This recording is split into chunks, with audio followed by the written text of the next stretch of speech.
दंडवत प्रणाम. सुगरणीचा खोपा या चॅनलमध्ये तुमची मावशी तुमचं सगळ्यांचं स्वागत करते. आज बनवणार आहोत आपण शिमला मिरची आणि बेसन पिठापासून डब्यासाठी भाजी.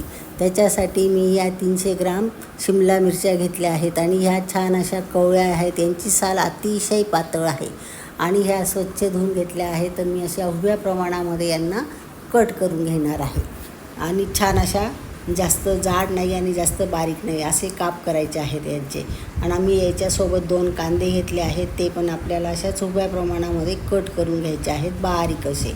आणि नंतर आपण ज्या तिखट हिरव्या मिरच्या घेतल्या आहेत ना, त्यांनासुद्धा आपल्याला असं उभ्या प्रमाणात कट करून घ्यायचं आहे. आणि मी कोथिंबीर पण घेतली आहे, ती बारीक प्रमाणामध्ये आपल्याला इथे कट करून घ्यायचं आहे.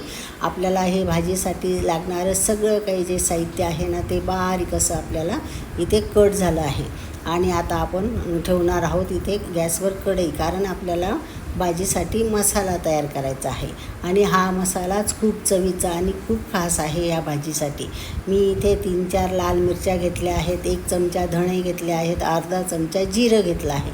आणि हे थोडंसं उलटपालट करायचं आहे. हे जास्त करपुई द्यायचं नाही, करपल्यावर मग हा आपला मसाला आहे ना, हा काहीच कामाचा राहत नाही. त्याला संयमाने भाजायचं आहे.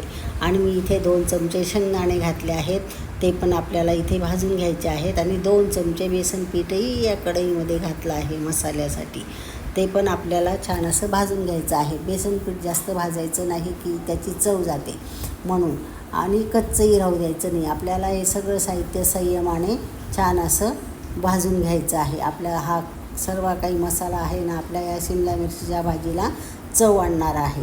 आता हे सगळं साहित्य आपलं भाजून झालं. हे गार करण्यासाठी आपण बाजूला ठेवणार आहोत. आता दुसऱ्या कढईमध्ये मी 1 चमचा तेल घातलं आहे आणि तुम्हाला वाटेल तर कमी जास्त तुम्ही करू शकता. आता इथे हिंग घातला आहे मी फोडणीसाठी. हिंग घातल्यावर मी इथे आपल्या हे ज्या कट केलेल्या हिरव्या मिरच्या आहेत ना तिखट, त्या आधी फ्राय करायला टाकल्या आहेत, म्हणजे कढईत घातल्या आहेत. आणि त्या जराशा व्यवस्थित फ्राय झाल्यावर आपल्याला इथे कांदा वापरायचा आहे. कांदा पण आपल्याला फ्राय करून घ्यायचा आहे छान असा, तेल सुटेपर्यंत. कांदा पण आपला जो फ्राय झाल्यावर आपल्याला इथे लसूण घालायचा आहे. लसूण मात्र 7-8 पाकळ्या, जरा जास्तचाच घातला आहे मी. आपली सुकी भाजी आहे ना, तिला चव येण्यासाठी तो पण आपल्याला इथं फ्राय करून घ्यायचा आहे. हे सगळं काही साहित्य आपल्याला इथे फ्राय केल्यावर आपल्याला याच्यामध्ये घालायची आहे शिमला मिरची. आणि शिमला मिरची आपल्याला परतून घ्यायची आहे. आपल्याला ही शिमला मिरची छान अशी परतून घ्यायची आहे, कारण आपल्याला अतिशय चविष्ट अशी भाजी बनवायची आहे आणि झटपट. कोणी शेतासाठी जातं, कोणी ऑफिसला जातं, कोणी शाळेत जातं, कोणालाही डबा लागणार असला तर ही सुकी भाजी डब्यासाठी अतिशय लवकर होणारी. हा मसाला जर तुम्ही आधीच तयार करून ठेवला तर ही भाजी अतिशय लवकरात लवकर होते आणि छान असते चवीला.